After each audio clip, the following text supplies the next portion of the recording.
Hello नमस्कार दोस्तों। मेरे पास एनालिसिस के लिए कुंडलियों की भरमार आ रही है। रोज 15-20 ऑनलाइन और मेरे पास फिजिकली जो लोग आते हैं उनकी कुंडलियां तो आती ही हैं। किसी भी कुंडली के एनालिसिस में कम से कम मैं जिस तरीके से करता हूँ मुझे 3 घंटे का कम से कम टाइम लगता है। तो जो भी कुंडली आप लोग भेजते हैं उसमें मिनिमम आप 10 to 15 डेज का वेट करें, तब जाकर मैं उसको एनालाइज कर पाऊंगा।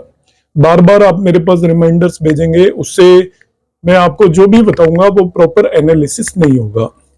सेकंडली, जो भी लोग यहाँ पर एस्ट्रोलॉजी सीख रहे हैं, इस चैनल पर मेरा एनालिसिस देखते हैं या जो भी चीजें देखते हैं, उन सभी को मैं एक बहुत ही इंपॉर्टेंट बात बताना चाहता हूँ। और जो लोग नॉन बिलीवर्स हैं, मानते हैं कि एस्ट्रोलॉजी कोई साइंस नहीं है।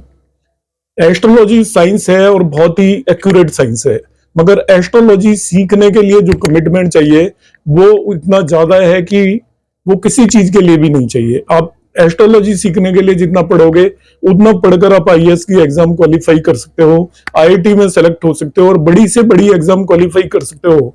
मगर एस्ट्रोलॉजी सीखने के लिए सालों तक लगातार कंसिस्टेंटली आप वर्क करोगे, तभी भी एस्ट्रोलॉजी आप पूरी तरह सीख नहीं पाओगे। इसलिए हम यहाँ पर जो भी एनालिसिस देते हैं वो हम एक मेथड बताते हैं, मगर हर एक इंडिविजुअल को अपनी कुंडलियों को एनालाइज करते टाइम अपना माइंड अप्लाई करना पड़ेगा।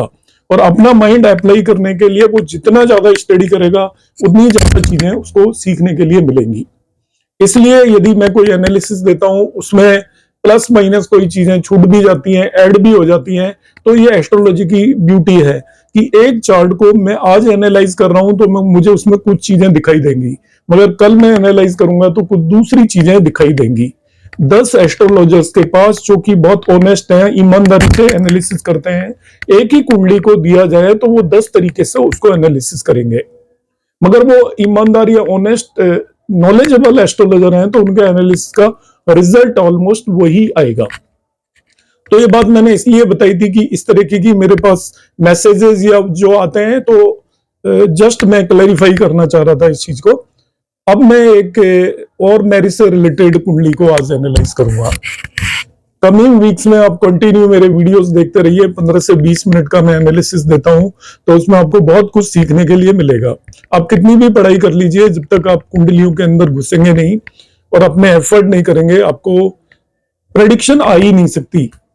हजारों स्टूडेंट पढ़ते हैं, मैंने भी कितने ही पढ़ाए हैं, मगर प्रेडिक्शन करना कोई इतना आसान काम नहीं होता।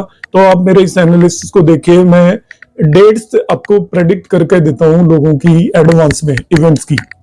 अब वो उनमें कितनी सही होंगी वो ईश्वर के ऊपर डिपेंड करता है, पर मैं अपने अंदर ईश्वर को बिठाकर या साक्षी मानकर ये कोशिश करता हूं, तो ईश्वरीय शक्ति शायद काम करेगी और ये प्रेडिक्शंस करेक्ट होंगी, ऐसी मुझे उम्मीद है। अब यहाँ पर हम देखते हैं ये नेटिव का डेट ऑफ बर्थ है 11 अप्रैल 92 और टाइम ऑफ बर्थ है 1350 रांची। तो नेटिव की एज अराउंड 32 ईयर्स हो गई है या होने वाली है। तो सबसे पहले मैं इसको एनालाइज करूंगा टाइमिंग ऑफ मैरिज के लिए।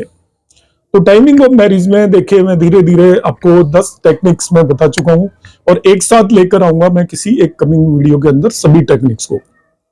फिर मैं एक साथ आपको और टेक्निक्स बताऊंगा 10। मेरे पास अराउंड 25 टेक्निक्स अवेलेबल हैं जिनको मैं सभी चार्ट्स पर लगाता हूं। एक चार्ट में पूरा एक दिन लगता है करीब करीब प्रॉपरली एनालाइज करने में।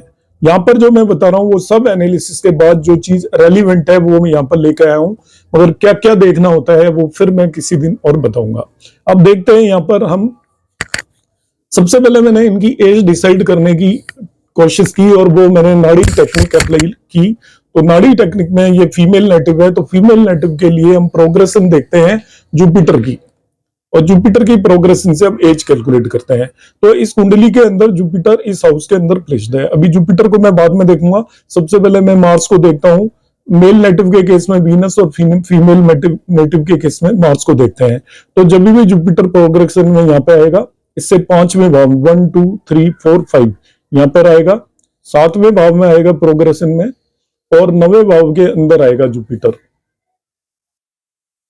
तब इस नेटिव की मैरिज हो सकती है। अब मैं जुपिटर की प्रोग्रेशन यहाँ पे सिखाता हूं आपको। 1 से 12 साल तक जुपिटर यहाँ पर प्रोग्रेस करेगा यहाँ से, पहले साल यहाँ पे होगा, दूसरे साल यहाँ, तीसरे साल यहाँ पे, और 12 साल के बाद यहीं पर आ जाएगा। तो पहले 12 साल का प्रोग्रेशन यहाँ होगा। 13वें साल वो यहाँ से स्टार्ट करेगा, 13, 14 और 24th ईयर में वो वापस यहीं पर आ जाएगा। तो 24वें साल में यहाँ पे आ जाएगा। फिर 25वें साल में वो प्रोग्रेशन यहाँ से स्टार्ट करेगा, 25, 26, 27, 28, 29, इस तरीके से जुपिटर प्रोग्रेस करता है। तो इस नेटिव की एज में निकालता हूं तो 25वें साल में यहां से प्रोग्रेस करेगा जुपिटर, 25, 26, 27, 28, 29, 29वां साल नेटिव का निकल चुका है। तो 30, 31, 32, 33, तो जुपिटर प्रोग्रेस करके यहाँ पे 33वें साल में पहुंचेगा, तब इस नेटिव की मैरिज हो सकती है। टेंटेटिव डेज 33rd ईयर हो गई। तो मैंने डिसाइड कर लिया अब इनकी जो नियरेस्ट मैरिज की एज आ रही है वो 33rd ईयर आ रही है, क्योंकि अप्रैल में 32 ईयर के पूरे हो जाएंगे। तो जो मैंने एनालिसिस शुरू किया उसकी शुरुआत की कि भाई इनकी 33rd ईयर में मैरिज होनी चाहिए एज पर नाड़ी टेक्निक और प्रोग्रेशन ऑफ जुपिटर। अब इसके सेकंड पार्ट पर आता हूं मैं। तो मैं देखता हूं 33rd ईयर में तो मैरिज हो जाएगी, तो प्रॉमिस है या नहीं चार्ट के अंदर। टाइमिंग में करूंगा, मगर पहले मैं और चीजें भी अब देखना सिखा रहा हूं धीरे धीरे। तो प्रॉमिस के लिए सबसे पहले मैं इस कुंडली का 7वां भाव देखूंगा। ये 7वां भाव है। 7वें भाव में मंगल बैठे हुए हैं, तो ये मांगलिक है नेटिव। तो जो भी मांगलिक केसेस होते हैं जनरली मैं बता रहा हूं उनमें डिले इन मैरिज होता है। आपको पता है मैं रोज आपके सामने चार्ट्स एनालिसिस करता हूं, तो डिले के मेरे पास इतने केस आते हैं। मेरे पास हजारों कुंडलियों का डेटाबेस है। तो डिले में मैंने पाया है कि जो भी मांगलिक होते हैं उनमें 80% केसेस में डिलेड मैरिज होती है। तो ये नेटिव मांगलिक है, 7वें भाव में मंगल है। तो मांगलिक जिन्हें नहीं पता है बता देता हूं, पहले, दूसरे, 7वें, 8वें और 12वें भाव में जिनके भी मंगल होता है, ये मैरिज से रिलेटेड भाव होते हैं, तो वो सभी लोग मांगलिक माने जाते हैं। चौथे भाव में भी, सॉरी, पहला, दूसरा, चौथा, 7वां, 8वां और 12वां भाव। पहला भाव खुद का होता है, दूसरा परिवार का, चौथा भाव होता है घर का, सुख का, हैप्पीनेस का, 7वां भाव होता है स्पाउस का, 8वां भाव होता है ससुराल का और 12वां भाव होता है बेड प्लेजर या आफ्टर मैरिज एक्टिविटी जिसके लिए मैरिज की जाती है। तो इन भावों में जब मंगल आ जाए उस नेटिव को मांगलिक बोलते हैं। तो ये नेटिव मांगलिक है। तो मांगलिक एक डिले इन मैरिज का कॉज है, क्योंकि डिले यहाँ पे हो चुका है, तो मुझे डिले ही एक्सप्लेन करना है, इसलिए मैं डिले का रीजन आपके सामने बता रहा हूं। अब मैं देखूंगा मांगलिक दिख गया, अब 7वां भाव देखूंगा। तो 7वें भाव के अंदर 11 साइन है। 7वें भाव को केवल देख रहा हूं, जुपिटर इन्हें एस्पेक्ट कर रहे हैं, बहुत अच्छी बात है। जुपिटर एस्पेक्ट कर रहे हैं, 5th लॉर्ड है, इस कुंडली के लिए बेनिफिक है, वैसे भी बेनिफिक है। तो 7वें भाव को जुपिटर एस्पेक्ट कर रहे हैं, पॉजिटिव पॉइंट आ गया ये काफी। मगर 7वां भाव पाप कर्तरी में नजर आ रहा है मुझे। एक तरफ शनि है और दूसरी तरफ डिग्री के हिसाब से मरकरी आ रहा है। तो मरकरी भी क्योंकि सन के साथ प्लेस्ड है, तो वो शुभ ग्रह तो नहीं कहा जा सकता। तो ये दो अशुभ ग्रहों के बीच में 7वां भाव हो गया। तो ये 7वें भाव को मैं पाप कर्तरी में यहाँ पर कंसिडर करके चल रहा हूं। मरकरी की डिग्रीज आप मैंने डिटेल यहाँ पर दी हुई है, तो आप डिग्रीज देख लीजिएगा, सबसे कम है और सन की सबसे ज्यादा है। तो ये पाप कर्तरी में हो गया। मरकरी यहाँ पर है। मरकरी एक कंडीशनल बेनिफिक या मेलिफिक प्लेनेट है। यदि वो मेलिफिक के साथ है तो मेलिफिक हो जाता है, और बेनिफिक के साथ है तो बेनिफिक हो जाता है। तो यहाँ पर वो समवॉट न्यूट्रल टाइप ही है, पर मैं उसको मेलिफिक ही कंसिडर कर रहा हूँ, क्योंकि 8वें भाव में भी ये बैठा हुआ है और सन के साथ है, तो जनरली मेलिफिक ही माना जाता है। तो ये आपका 7वां भाव अशुभ हो गया, पाप कर्तरी में हो गया, मगर जुपिटर उन्हें एक्सपेक्ट कर रहे हैं, तो एक सेविंग ग्रेस होगी। मगर पाप कर्तरी के लिए मैं बता देता हूं कि पाप कर्तरी से बड़ा कोई भी मेलिफिक इन्फ्लुएंस नहीं होता। मैं अभी, आप मेरे वीडियोस देखते जाइए, सभी में डिलेड मैरिज के हैं, सभी में 7वां भाव पाप कर्तरी में है। 80% जो भी मैंने आपको किया आप देख सकते हो, क्योंकि वीडियो ऑलरेडी मैं अपलोड कर ही चुका हूं। तो ये कंसेप्ट आप सीख सकते हो कि 7वां भाव पाप कर्तरी में कितना वो होता है। अब मैं आ जाता हूं दूसरा पैरामीटर, 7th लॉर्ड। तो 7th लॉर्ड को यहाँ पे देखता हूं, तो 11 साइन है, उसका लॉर्ड शनि आ गया।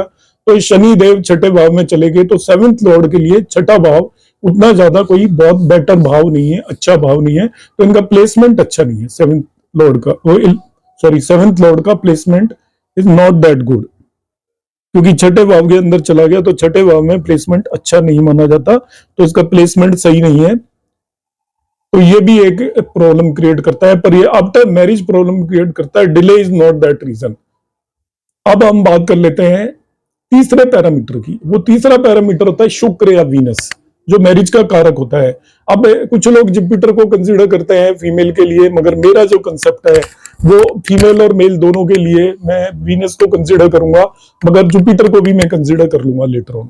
तो वीनस को मैं यहाँ पे देखता हूं तो वीनस भी पाप कर्तरी में है, 8वें भाव में चला गया है।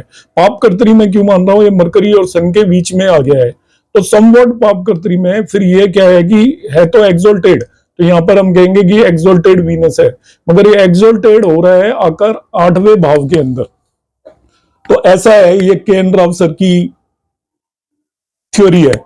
6, 8, 12 में जो भी प्लेनेट होते हैं वो एक्सोल्टेड प्लेनेट डेबिलिटेड की तरह बिहेव करते हैं और डेबिलिटेड प्लेनेट एक्सोल्टेड की तरह बिहेव करते हैं। तो 6, 8, 12 में यदि कोई भी ग्रह यदि एक्सोल्टेड है तो वो नीच के की तरह बिहेव करेगा, और नीच का है तो वो उच्च के की तरह बिहेव करेगा। ये केन राव सर की थ्योरी मैं यहाँ पे डिक्टेट कर रहा हूं। तो वीनस यहाँ पर उतना अच्छा नहीं है, वैसे भी 8वें भाव में कारक अच्छा नहीं माना जाता। अब वीनस से मैं 7वां भाव देख लेता हूं। तो 1, 2, 3, 4, 5, 6, 7 6 साइन है। इस पर हम कोई एस्पेक्ट देखते हैं तो देखिए 7वें भाव को भी मार्स एस्पेक्ट कर रहे हैं। फिर मार्स एस्पेक्ट कर रहा है तो एक तरीके से मेलिफिक ही हो गया। इस कुंडली के दूसरे भाव को भी मार्स एस्पेक्ट कर रहे हैं। तो वीनस और वीनस से 7वां भाव उतना बढ़िया नहीं है। वीनस यहाँ पे एक्सोल्टेड है, तो एज पर केन राव सर थ्योरी ये डेबिलिटेड की तरह बिहेव करेगा, इतना स्ट्रॉन्ग नहीं है। फिर 2 अशुभ ग्रहों के बीच में हो गया इस कुंडली के अंदर, तो 7वां भाव भी पाप कर्तरी में हो गया और 7th लॉर्ड की पोजीशन 6th हाउस के अंदर होगी। और इसके बाद आपका वीनस भी यहाँ पर पाप कर्तरी में आता हुआ नजर आ रहा है।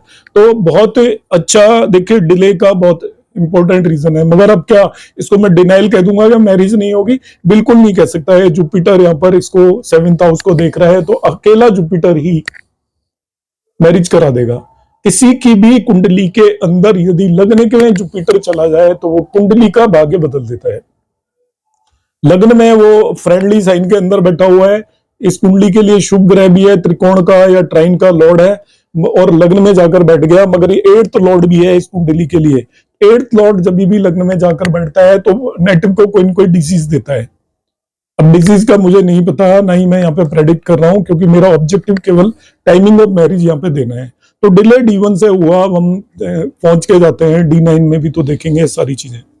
तो सबसे पहले मैं जाकर देखता हूँ D9 का 7वां भाव, या हम देख लेते हैं D1 का 7th लॉर्ड की क्या स्थिति है D9 में। तो D1 का 7th लॉर्ड शनि है और D9 में वो आपका केंद्र में चला गया। केंद्र स्थिति वैसे ठीक है, न्यूट्रल साइन में है तो वो भी ठीक है, मगर ये राहु केतु एक्सिस पे है तो वो नेगेटिव पॉइंट हो गया। जुपिटर भी साथ में कंजक्टेड है, एक्सोल्टेड, वो पॉजिटिव पॉइंट हो गया। तो इस सैटर्न को मैं उतना ज्यादा खराब नहीं मानूंगा। ये एक अनकन्वेंशनल मैरिज दे सकता है, इंटरकास्ट मैरिज दे सकता है।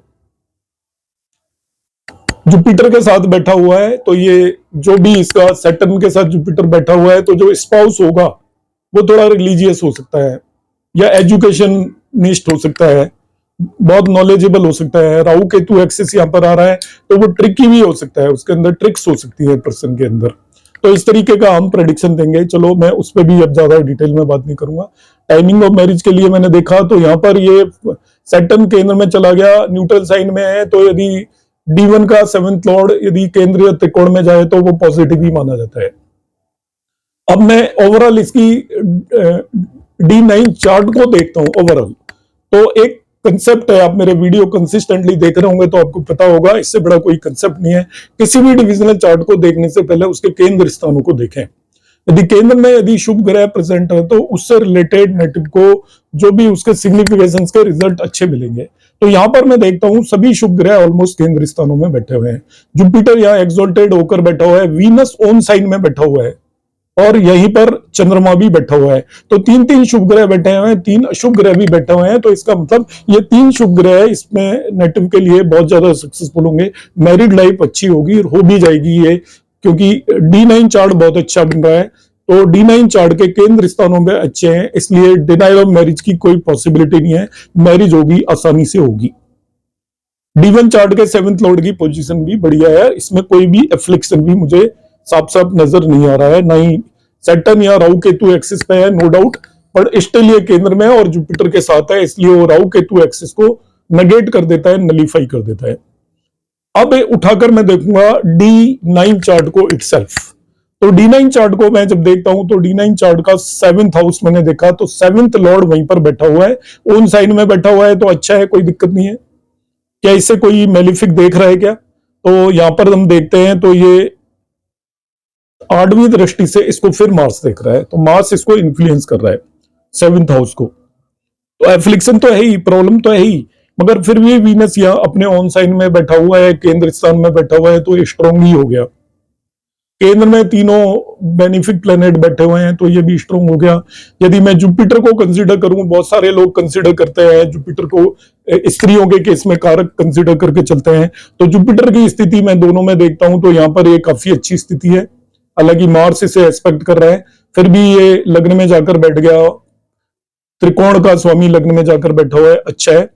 फिर मैं यदि इसको D9 चार्ट में जाकर देखता हूं तो ये उच्च का होकर यहाँ पर बैठा हुआ है, केंद्र स्थान में, ऑल्दो सैटर्न और राहु केतु के साथ है, मगर फिर भी ये काम तो करा ही देगा नेटिव के। तो अब डिनाइल ऑफ मैरिज का मुझे पॉसिबिलिटी नहीं लगती। 3-4 बहुत पॉजिटिव पॉइंट है, नेगेटिव तो है ही, मगर जो सबसे बड़े पॉजिटिव पॉइंट है, इसका जो जुपिटर लग्न में बैठा हुआ है वो 7th हाउस को एक्सपेक्ट कर रहा है, तो मैरिज कराएगा ही। फिर जुपिटर यहाँ पर जो है कारक, ये जुपिटर यहाँ पर केंद्र में बैठा हुआ है, इसका 7th लॉर्ड भी केंद्र में बैठा हुआ है जुपिटर के साथ। D9 का 7th लॉर्ड भी, D9 का 7th लॉर्ड यहाँ पर 7th हाउस में ही बैठा हुआ है, ओन साइन में बैठा हुआ है, तो अच्छा हो गया है। हालांकि उसको मार्स देख रहा है, तो मार्स देख रहा है तो डिले तो हो ही चुका है, मगर डिनाइल ऑफ मैरिज नहीं है। नहीं तो यहाँ पे मून और सैटर्न का कॉम्बिनेशन है, और कलेक्टिवली किसी भी हाउस को, 7th हाउस को सैटर्न और मार्स इन्फ्लुएंस नहीं कर रहे हैं। हालांकि सैटर्न 7th हाउस का लॉर्ड है, मगर वैसे इन्फ्लुएंस नहीं कर रहे हैं अलग से। तो मैंने ये कंक्लूड किया कि इसमें डिनाइल ऑफ मैरिज नहीं है, डिले मैरिज है। डिले मैरिज के मैंने कई सारे रीजंस यहाँ पर एक्सप्लेन कर दिए। वैसे तो 2 ही रीजन काफी थे कि ये नेटिव मांगलिक है और इसका 7th हाउस पाप कर्तरी में है, और वीनस भी पाप कर्तरी में, एक तरीके से वीनस से 7th हाउस भी थोड़ा सा एफ्लिक्टेड है। एक दूसरी बात ये बता देता हूं कि मैं, जो लोग बहुत जल्दी डिनायल मैरिज कर देते हैं, डिनायल बहुत ही डिफिकल्ट है, नई मैरिज होना बहुत डिफिकल्ट है। मैक्सिमम लोगों की मैरिज तो होगी ही, और हम जब भी किसी भी चार्ट को एनालाइज कर रहे हैं तो उसमें पहला तो हमें यही ध्यान रखना है कि आपको वो पॉइंट ढूंढना है जिसमें कि मैरिज हो सकती है। इसमें कई सारे पॉइंट नजर आ रहे हैं। अब आ जाता हूं मैं इसके दूसरे पार्ट पे। मैंने एनालाइज किया इसमें कि तो मुझे मैरिज होती हुई नजर आ रही है, और उसके रीजंस मैंने आपको बताए। अब मैं यहाँ पर देखता हूं कि इसकी मैरिज कब हो सकती है, तो करंट टाइम पर ही देखूंगा, क्योंकि मैंने 33rd ईयर निकाल ली, तो मेरा फोकस 33rd ईयर पे ज्यादा रहेगा। तो करंटली मैं इसकी दशा देखता हूं, विंशोत्तरी दशा, तो वो केतु और सैटर्न की है, केतु और मरकरी की है। इसके बाद इसकी वीनस की दशा आएगी, तो वीनस की दशा में तो मैरिज हो ही जाएगी। पर मैं इसकी 33rd ईयर, जब मैंने इसकी एज निकाली है, 35th ईयर में भी पॉसिबल है, ये बता देता हूं मैं। मतलब 2 साल बाद भी पॉसिबल है, पर मेरी कोशिश है कि मैं अभी का टाइमिंग्स इनको निकालूं। अभी नहीं होगी तो फिर 35th ईयर में पॉसिबिलिटी बन रही है, और तभी भी सारी चीजें बड़ी स्ट्रांग बन रही हैं, तब इनकी दशा वीनस की आ जाएगी। पर मैं अभी का टाइम ही बता रहा हूं कि इस टाइम पॉसिबल क्यों है। तो सबसे पहले दशा पे देखता हूं केतु सैटर्न।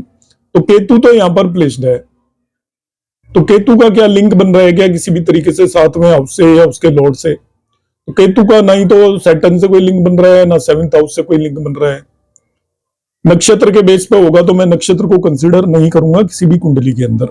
अब यहां पर आ जाता हूं मैं, इसमें केतु का D9 में कोई बन रहा है क्या लिंक? तो केतु यहाँ पे 7वें भाव में, और ये वैसे D1 के 7th लॉर्ड इसको देख रहा है। बहुत बढ़िया कोई कॉम्बिनेशन नहीं है। केतु का तो बना नहीं, मगर अब सैटर्न का अंतरदशा लॉर्ड को देखता हूं। तो अंतरदशा लॉर्ड यहां पर देखिए D1 में वो 7th लॉर्ड हो गया, तो अंतरदशा लॉर्ड का 7वें भाव से लिंक सीधा सीधा बन गया। तो अंतरदशा लॉर्ड का भी यदि 7वें भाव से किसी भी तरीके का लिंक बन जाए D1 या D7 से, तो उसकी अंतरदशा में मैरिज हो जाती है। तो ये दशा क्वालिफाई हो जाती है, इससे अगली वाली क्वालिफाई नहीं होती। मगर उसके बाद जब वीनस की महादशा शुरू होगी नेटिव की, वो भी क्वालिफाई होती है। पर अब मैं टाइम कर रहा हूं, जो मुझे टाइम लगा 33rd ईयर के बेसिस पर, इस पीरियड तक नेटिव की मैरिज फिक्स हो जानी चाहिए। फर्दर जो मैं मैरिज का टाइम देता हूँ फेरे पड़ने का टाइम नहीं है, फेरे को मैं रिचुअल मान के चलता हूँ। इसमें अलग अलग लोग अलग अलग वो करते हैं, पर मैं जो आपको बता रहा हूँ वो ये है कि आपकी मैरिज फिक्स हो जाएगी, या आपकी बात उस स्टेज तक पहुंच जाएगी, या आपकी उस टाइम जो बात चल रही है वो मैरिज में कन्वर्ट हो जाएगी। आप किसी का कोई अफेयर चल रहा है वो मैरिज में कन्वर्ट हो जाएगा इस टाइम पर यदि चल रहा है तो। अब उसकी रिचुअल चाहे 2 महीने बाद हो जाए, 3 महीने बाद हो जाए, 4 महीने बाद हो जाए, वो एक अलग बात है, मगर वो आपका फ्रक्टिफाई हो जाएगा। ये दशा आपका फैसिलिटेट कर देगी, क्योंकि marriage is a longer event, सालों लग जाती है होने में, तो ये इस टाइम तक मैरिज फिक्स हो जानी चाहिए। अब मैं दूसरी दशा देखता हूं, दैट इज द चर दशा। कैंसर लियो, कैंसर उठा के देखिए अब ध्यान से, मैंने सभी कारक वगैरह यहाँ पे मार्क किए हैं। तो कैंसर 4 साइन है, तो यहाँ पर कहा नजर आ रहा है, देखिए उपपद है इसके अंदर, 4 साइन के अंदर उपपद है, तो उपपद वाले साइन की कैंसर की दशा है। तो उपपद वाला, उपपद भी दशा, और वो सॉरी कैंसर नहीं है ये, मैं बाय द वे मिस्टेक से लिख दिया, कैप्रिकॉन लियो है। अब ध्यान रखना, it is not Cancer, Capricorn Leo 10-5, और ये है 10-6। तो कैप्रिकॉन तो है ही, देखिए ये यहां पर ये 10 साइन है, उपपद से 7वां भाव हो गया कैप्रिकॉन। तो उपपद से 7वें भाव में आसानी से मैरिज हो सकती है। और इसकी लियो कैलकुलेट नहीं किया, मुझे कैंसर ज्यादा अप्रोप्रिएट लगी, कैंसर खुद उपपद की है, तो ये बिल्कुल परफेक्ट कॉम्बिनेशन है मैरिज के लिए। उपपद और उससे 7वें भाव की दशा में मैरिज हो सकती है आसानी से। बाकी और कोई कॉम्बिनेशन बनता हुआ नजर नहीं आ रहा है। तो ये दोनों जो चर दशाएं हैं वो मैरिज को सिग्निफाई कर रही हैं कि कैंसर तो 7th फ्रॉम उपपद हो गया, तो उपपद से 7वां भाव पद, इसी तरीके से आपका दारा कारक से 7वें भाव की दशा और अंतर दशाओं में मैरिज हो सकती है। मैरिज के लिए उपपद बहुत इंपॉर्टेंट होता है, तो ये दशा और अंतर दशा उपपद और उससे 7वें भाव के लिए है, तो उपपद मैरिज के लिए देखा जाता है, तो ये क्वालिफाई करती है, ये वाली दशा मैंने यहाँ पर ले ली है। तो नेटिव की 11/4/2024 से लेकर 11/4/2025 तक मैरिज हो जानी चाहिए चर दशा के हिसाब से, और विंशोत्तरी दशा के हिसाब से अगस्त 24 तक हो जानी चाहिए। तो मैं इन दोनों का कॉमन रीजन लेता हूं, तो मैं फाइंड करता हूं कि 11/4/24 से लेकर 9/8/24 के बीच में इस नेटिव की कभी मैरिज हो सकती है। अब मैं देखता हूं योगिनी दशा, तो वो मून की दशा है 1/10/2024 तक। तो मून को उठा के देखता हूं कि मून क्वालिफाई होता है क्या योगिनी दशा के हिसाब से। तो मुझे एकदम से नजर आ जाता है कि मून इस कुंडली के अंदर D9 चार्ट के 7वें भाव में रखा हुआ है, D9 चार्ट के 7वें भाव में, और D1 चार्ट के 12th हाउस के अंदर है। ऑल्दो मैंने उन चीजों को कंसिडर नहीं किया है, मैं 7th भाव पे स्टिक कर रहा हूं, वैसे 12th भाव की दशाएं भी मैरिज करवा देती है। तो यहाँ पे मून भी क्वालिफाई हो रहा है, तो ये भी पीरियड 1/10/2024 तक है। तो मैं इन तीनों पीरियड का कॉमन पीरियड निकालता हूं, तो 11/4/2025 से लेकर 11/4/2024 से लेकर 9/8/2024 तक तीनों दशाएं मैरिज के लिए क्वालिफाई करती हैं। अब तीनों दशाएं क्वालिफाई करेगी, प्रॉमिस मैंने देख लिया कि possibility of marriage is there, it is not the case of denial of marriage. Delayed marriage का केस है, तो डिले ऑलरेडी एक्सट्रीमली हो ही चुकी है, 33rd ईयर में नेटिव एंटर हो जाएगा तो डिले हो ही गया। अब तीसरी हम देखेंगे ट्रांजिट। तीन ही चीज देखनी होती है, प्रॉमिस, इसके बाद दशाएं क्वालिफाई करती है नहीं करती, और थर्ड वन हम देखते हैं ट्रांजिट। तो ट्रांजिट में अभी मैं देखता हूं कि 11 साइन में सैटर्न ट्रांजिट कर रहा है करंटली, और 36/2024 को रेट्रोग्रेड हो जाएगा। रेट्रोग्रेड प्लेनेट को मतलब किसी कुंडली में मैं क्वालिफाई क्लियर कर देता हूं, कोई प्लेनेट रेट्रोग्रेड है तो हम उसको प्रीवियस हाउस में नहीं मानेंगे, ध्यान रखना। मगर वो ट्रांजिट में रेट्रोग्रेड है तो प्रीवियस हाउस से हम ट्रांजिट लगा सकते हैं। तो सैटर्न रेट्रोग्रेड है 11 साइन में, 30/6/2024 को वो रेट्रोग्रेड हो जाएगा। तो वैसे 11 साइन में वो 7वें भाव पर ही ट्रांजिट कर रहा है, तो सैटर्न का ट्रांजिट भी इसको कर्माधिपति है, वो इस कर्म के लिए क्वालिफाई कर रहा है कि ये कर्म हो सकता है। अब हम देखेंगे धर्माधिपति जुपिटर क्या क्वालिफाई करते हैं क्या। तो धर्माधिपति जुपिटर अभी 1 साइन में है, तो वो ना ही तो 7वें भाव को देख रहे हैं, ना ही 7वें भाव के लॉर्ड को यहां से देख रहे हैं। मगर गुरुदेव 1 मई 2024 को जुपिटर जो कि धर्माधिपति हैं वो 2 साइन में ट्रांजिट कर जाएंगे। जैसे ही वो टू साइन में ट्रांजिट करेंगे, वो सेवेंथ लॉर्ड को, शनि को एस्पेक्ट करेंगे अपनी नवी दृष्टि से, सेवेंथ, एट्थ एंड नाइन्थ।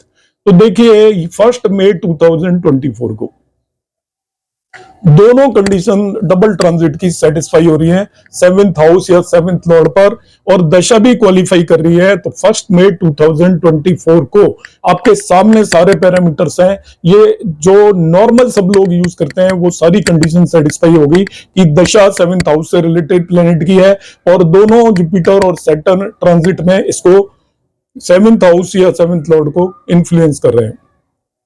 अब और एक चीज पे आ जाता हूं मैं, बाकी कॉम्बिनेशन सब मैं लगाऊंगा, ये तो मैंने सारे कॉम्बिनेशन आपके सामने लगाई दिए हैं। विवाह सहम का भी बहुत इंपॉर्टेंट रोल होता है। विवाह सहम पर जब भी जुपिटर ट्रांजिट में इंफ्लुएंस करता है तभी भी नेटिव की मैरिज हो जाती है। 50% केसेस में ये कॉम्बिनेशन लगता है, उससे ज्यादा नहीं लगता। तो मैंने विवाह सहम निकालना यहाँ पर बताया हुआ है। कई बार मेरे पास क्वेरीज आती हैं कि विवाह सहम क्या होता है। तो लग्न लॉर्ड की आप लॉन्गिट्यूड देख लीजिए, वो मैंने लिख दिया है 11 साइन पास्ट 27 डिग्री 56 मिनट्स, और जिसको बोगांश बोलते हैं हिंदी में। सेवेंथ लॉर्ड सप्तमेश का बोगांश या लॉन्गिट्यूड लिख दीजिए और इन दोनों को ऐड कर लीजिए। मिनट्स को मिनट्स में ऐड करेंगे, 60 से ज्यादा है तो एक कैरी लेकर वो डिग्रीज में ले जाएंगे, और डिग्रीज 30 से ज्यादा है तो कैरी लेकर उसको हम साइन में ले जाएंगे। तो ये कैलकुलेट करने पे 21 साइन 20 डिग्री एंड 54 मिनट्स आता है। जब भी साइन यदि 12 से ज्यादा हो तो 12 उसमें से हटा देते हैं, तो 9 साइन 20 डिग्री 54 मिनट हो गया, मतलब 9 साइन पास्ट हो चुके हैं। तो 10वें साइन के अंदर विवाह सहम है, ये रहा। तो विवाह सहम पर जुपिटर इंफ्लुएंस करे तो यहां पर देखिए 1 मई को जुपिटर ट्रांजिट में यहां पे आ जाएगा, और नवी दृष्टि से विवाह सहम को एक्सपेक्ट कर रहा है। ये कंडीशन भी सेटिस्फाई हो रही है आसानी से। अब जो आप मेरे वीडियोस रेगुलरली देख रहे हैं तो आपको सबको समझ में आ गया होगा। जिन्होंने मैरिज एस्ट्रोलॉजी सीखनी है वो फिर से देख लें एक बार, 4-5 घंटे से ज्यादा के सभी वीडियोस नहीं है, आपको बहुत अच्छे से समझ में आ जाएगा। ये केन राव सर की टेक्निक है कि जब भी नेटिव की मैरिज होती है तो दारा कारक पर सैटर्न का ट्रांजिट में सैटर्न दारा कारक को इन्फ्लुएंस करना चाहिए। यहाँ नेटिव का दारा कारक मरकरी है, मैंने मार्क किया हुआ है। सैटर्न रेट्रोगेट हो जाएगा 1 जून को, 30 जून को। 30 जून को रेट्रोगेट होगा तो उसको मैं 10 साइन से लूंगा, तो 1 2 3 देखिए दारा कारक को भी इन्फ्लुएंस कर रहा है। तो ये भी टेक्निक अप्लाई हो रही है। अब ये थर्ड टेक्निक मैंने अप्लाई कर चुका हूं इसमें। चौथी टेक्निक मैं ओनली सैटर्न के ट्रांजिट के बेस पर यहां पर बताऊंगा, ये मैंने लिखी हुई नहीं है, मैं बोल रहा हूं। तो जो पहली बार वीडियो देख रहे हैं वो मेरी टेक्निक को सुनकर नोट कर लें और अप्लाई कर सकते हैं। सैटर्न जब ट्रांजिट में होता है तो वो उपपद या उपपद लग्न लॉर्ड को इन्फ्लुएंस कर दे या उसके ट्राइन में हो। उपपद या उपपद लग्न लॉर्ड, ये उपपद रहा, उपपद लग्न लॉर्ड भी यही है। या तो इससे वो ट्राइन में हो ट्रांजिट के अंदर, ट्राइन का मतलब इसी भाव में, 5वें में, 9वें में, या इसको वो इन्फ्लुएंस कर दे ट्रांजिट के अंदर। तो जब ये 10 साइन में आएगा देखिए रेट्रोग्रेड मोशन में, तो ये इन्फ्लुएंस कर रहा है उपपद को। तो सैटर्न ने ये कंडीशन सेटिस्फाई कर दी। इन चारों में से कुछ भी हो जाए, या तो वो उपपद को इन्फ्लुएंस कर दे, उपपद लॉर्ड को इन्फ्लुएंस कर दे, उनके ट्राइन में चला जाए 5वें और 9वें भाव में, तो ये कंडीशन सेटिस्फाई हो जाती है। तो ये चारों में से ये कंडीशन है उपपद को सैटर्न इन ट्रांजिट। दूसरी कंडीशन ये है कि वो मार्स या जुपिटर में से किसी एक को इन्फ्लुएंस करे या दोनों को करे। तो यहां पर जब सैटर्न है तो देखिए इस जगह पे है सैटर्न, इन दोनों हाउस से मानूंगा मैं इसको, क्योंकि ये 30 जून को रेट्रोगेट हो गया, तो 30 जून के बाद की मैं डेट बताऊंगा इन्हें। तो वो यहां पर है एक्चुअली, और तो मैं यहां से भी देखूंगा और यहां से भी देखूंगा। रेट्रोगेट 11 साइन में हुआ है, तो 11 साइन में देखिए वो जुपिटर को भी इन्फ्लुएंस कर रहा है और मार्स को भी इन्फ्लुएंस कर रहा है। तो ये कंडीशन भी परफेक्टली अप्लाई हो रही है आपकी। फोर्थ कंडीशन होती है कि वो नेटल सैटर्न पर ट्रांजिट करे, तो वो नेटल सैटर्न पे भी ट्रांजिट कर रहा है रेट्रोग्रेड मोशन में देखता हूं। इन चार में से कोई एक भी मिल जाती है तो मैरिज की पॉसिबिलिटी बनती है, मगर यहां तो सभी की सभी कंडीशंस मिल रही हैं, इसलिए बहुत स्ट्रॉन्ग सैटर्न आशीर्वाद दे रहे हैं यहां पर मैरिज के लिए। अब मैं मार्स का ट्रांजिट की बात करूंगा। मैंने मार्स का ट्रांजिट यहां पे लिखा हुआ है जुलाई के आसपास, क्योंकि मैं 30 जून के बाद की डेट बताने वाला हूं मैरिज के लिए। तो मार्स 2 साइन में कर रहा है। मार्स के लिए भी वही पैरामीटर हैं जो सैटर्न के लिए है, कि मार्स इन ट्रांजिट इन्फ्लुएंस कर दे उपपद या उपपद लग्न लॉर्ड को, या उसके ट्राइन में चला जाए, Mars in transit natal Jupiter या नेटल मार्स को इन्फ्लुएंस कर दे, Mars in transit natal Mars पर आ जाए। तो मार्स का जो ट्रांजिट है एक्चुअली ये 12 जुलाई को 2 साइन में जाएगा और उससे जस्ट पहले 1 साइन में होगा। तो उससे जस्ट पहले जब ये 1 साइन में तो 1 2 3 4th एस्पेक्ट से उपपद और उपपद लग्न लॉर्ड को इन्फ्लुएंस कर रहा था, तो मार्स ने इन्फ्लुएंस किया। 12 जुलाई को यहां पे एंटर होगा तो ये फिर क्या करेगा, जुपिटर को भी इन्फ्लुएंस कर देगा। नेटल मार्स को ये इन्फ्लुएंस नहीं करेगा, मगर इन 4 में से कोई भी एक कंडीशन भी मीट हो जाए तभी भी किसी भी नेटिव की मैरिज हो सकती है। तो यहाँ पर 2 कंडीशंस मीट हो जाती हैं। यदि मैं इसको 2 साइन में लेता हूं तो वो जुपिटर के ऊपर ट्रांजिट कर रहा है, 1 साइन में लेता हूं तो उपपद और उपपद लग्न लॉर्ड के ऊपर ट्रांजिट कर रहा है। अब नेक्स्ट में ट्रांजिट की कंडीशन, जुपिटर ट्रांजिट की separate condition for timing of marriage. Jupiter के लिए 2 कंडीशन होती है, या तो वो उपपद लग्न या पद लग्न लॉर्ड को इन्फ्लुएंस करे, या वो 7th हाउस और 7th लॉर्ड को इन्फ्लुएंस करे इन ट्रांजिट, 7th हाउस या 7th लॉर्ड। तो जुपिटर यहां पर देखिए ट्रांजिट में यहां पे आएगा तो वो 7th लॉर्ड को कर रहा है, कंडीशन सेटिस्फाई हो गई आपकी। इस जगह से वो 7th लॉर्ड को इन्फ्लुएंस करेगा 2 साइन से, तो कंडीशन सेटिस्फाई हो गई। तो इस तरीके से जुपिटर भी कंडीशन को सेटिस्फाई ही कर रहा है। तो यहाँ पे मैंने आपके सामने कई सारी मल्टीपल 4-5 टेक्निक्स लगा के बताई हैं इस कुंडली के लिए। नॉर्मल ट्रेडिशनल टेक्निक लगाई है 7th हाउस और 7th लॉर्ड की दशा से रिलेटेड। तो उन सभी टेक्निक्स के हिसाब से जो यदि ईश्वर का आशीर्वाद रहा तो बच्चे की इसकी मैरिज फिक्स हो जानी चाहिए एंड ऑफ जून के आसपास। मैरिज चाहे उसके बाद दिसंबर में हो या कभी भी हो। तो मैं जो प्रेडिक्शन दे रहा हूं टाइमिंग ऑफ मैरिज की, वो यहां पर दे रहा हूं, it will be around June 2024। आपको मेरा वीडियो और एनालिसिस कैसा लगा उसमें आप कमेंट जरूर करिएगा। आप नेगेटिव कमेंट देना चाहें तो भी आपका वेलकम है, तो उससे मुझे सुधार करने में हेल्प मिलेगी। और जो मेरा ऑब्जेक्टिव है आपको पता लग ही चुका होगा कि मैं केवल एस्ट्रोलॉजी को प्रमोट करना चाहता हूं। ज्यादा से ज्यादा लोग जो इस समस्या से जूझ रहे हैं कि वो पढ़ चुके हैं, 3-4 साल पढ़ाई कर ली है, मगर वो प्रेडिक्शन नहीं दे पाते, तो मैं किस तरीके से प्रेडिक्शन देने की कोशिश कर रहा हूं आपके सामने। लाइव प्रेडिक्शन है। नमस्कार।